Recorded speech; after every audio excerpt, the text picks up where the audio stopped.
जय श्री राम दोस्तों। आखिर क्यों निकल गई माता सीता जी ने लक्ष्मण जी को। एक समय की बात है, मर्यादा पुरुषोत्तम श्री राम रावण का वध करके भागवती सीता जी के साथ अवधपुरी वापस आ गए। अयोध्या को एक दुल्हन की तरह सजाया गया और उत्सव मनाया गया।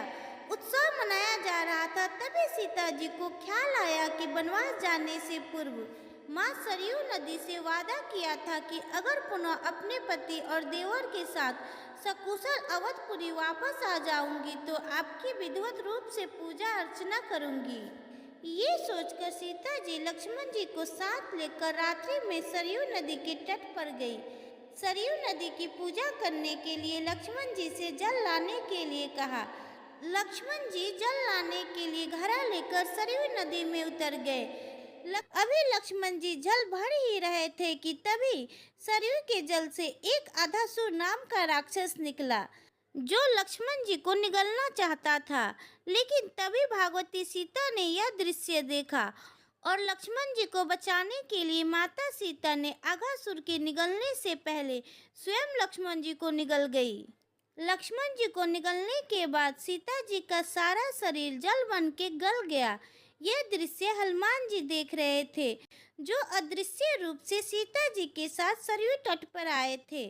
उस तन रूपी जल को श्री हनुमान जी ने घड़े में भरकर भगवान श्री राम के सम्मुख लाए और सारी घटना कैसे घटी, यह बात हनुमान जी ने श्री राम जी को बताई।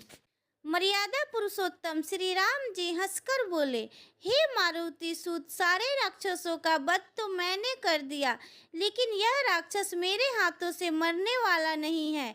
इसे भगवान भोलेनाथ का वरदान प्राप्त है कि जब त्रेता युग में सीता और लक्ष्मण का तन एक तत्व में बदल जाएगा, तब उसी तत्व के द्वारा उस राक्षस का वध होगा और वह तत्व रुद्र अवतारी हनुमान जी के द्वारा अस्त्र के रूप में प्रयुक्त किया जाए।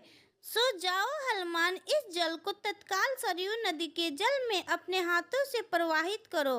इस जल को सरयू के जल में मिलने से अघासुर का वध हो जाएगा और सीता तथा लक्ष्मण पुनः अपने शरीर को प्राप्त कर सकेंगे। हनुमान जी ने घड़े को जल को गायत्री मंत्र से अभिमंत्रित करके सरयू के जल में डाल दिया। घड़े का जल जैसे ही सरयू नदी के जल में मिला, उसी वक्त सरयू के जल में भयानक ज्वाला जलने लगी। उसी ज्वाला में अघासुर जलकर भस्म हो गया और सरयू माता ने पुनः सीता तथा लक्ष्मण को नया जीवन प्रदान किया। तो दोस्तों, आपको ये जानकारी कैसी लगी, कमेंट बॉक्स में जरूर बताइएगा। अगर आप भी राम जी के सच्चे भक्त हैं तो चैनल को सब्सक्राइब कर लीजिए और कमेंट बॉक्स में जय श्री राम अवश्य लिखिएगा। और आप सभी को दिल से धन्यवाद। वीडियो